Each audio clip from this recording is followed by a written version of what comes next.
morning, John. Good morning, Mr. Pritchard. Good morning, English 238. It's Monday, January 12th. The main character slash narrator of the text is some kind of escaped criminal that lives in a museum on an island. The island consists of a museum, a chapel, and a swimming pool. The reason he is here at the island is that because he is running away from the police and he needs a place to hide. He's only been in the mansion for a few days, but suddenly there's a very loud noise from a phonograph. He flees the museum and into the marshes where he'll be safe. He thinks the police is after him. I'm writing this to leave a record of the adverse miracle.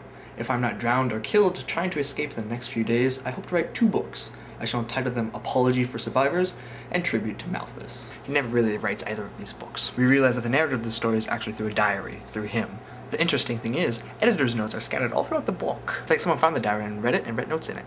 For a little while, I thought that the author and the editor were the same person. Schizophrenia was a very real possibility in the book. Later he goes back and sees a rock and there's a lady sitting there watching the sunset. We eventually learn her name is Faustine.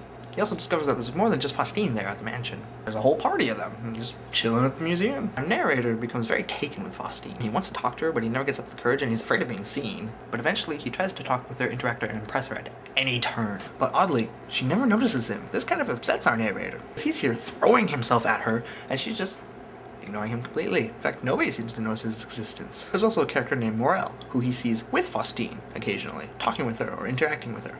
And other strange things happen on the island. There's 2 suns. He also comes back to explore the museum some more. In fact, he can't move anything. He can't open doors, he can't move books, he can't touch anything. So maybe he's a ghost. Why would they explicitly say he was dead and that be true? It's just one of those tribute novels where the obvious answer just can't be the real one. A couple pages later though, the narrator inputs a new entry into his diary describing some incredible event that happened that day that he has to describe. Morel has gathered all the people to give a very important announcement. He's created a strange machine that records life and can play that back. You can record all of the people on the island, and when they leave, you can play it back. It'll be as if all the people on the island were there, doing exactly what they were when they were being recorded. Morel took the machine, put it on the island, brought him and all these people onto the island, and then turned it on, recorded them, all for a week. But when superimposed in real life, it could look a little weird. 2 suns. There was one recorded sun and one real sun.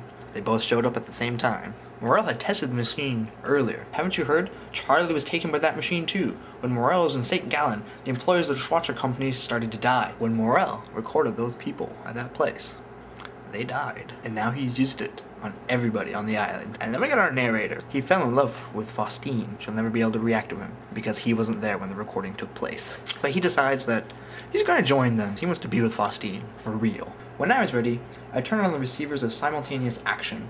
7 days have been recorded. I performed well. A casual observer would not suspect that I am not part of the original scene. That came about naturally as the result of my painstaking preparation. I devoted 2 weeks to continuous study and experiment. I've rehearsed my every action tirelessly. I studied what Faustine says, her questions and answers. I often insert an appropriate sentence, so she appears to be answering me. I do not always follow her. I know her movements so well that I usually walk ahead. I hope that generally we give the impression of being inseparable, of understanding each other so well that we have no real need of speaking. I arranged the records. The machine will project the new week eternally. The story, however, is parallel between the narrator and the real author. He was infatuated with the real woman, Louise Brooks. He link in the sidebar. In fact, the book is dedicated to her. And also, in fact, the cover is a picture of her. He cannot talk to her. He cannot interact with her. He cannot impress her. He's unable to. Like the narrator, he is trapped. To end this vlog, I leave you with one final thing. The person who reads this diary and then invents a machine that can assemble disjoint presences, I make this request. Find Faustine in me. Let me enter the heaven of her consciousness. It will be an act of piety. John? Mr. Pritchard? I'll see you tomorrow.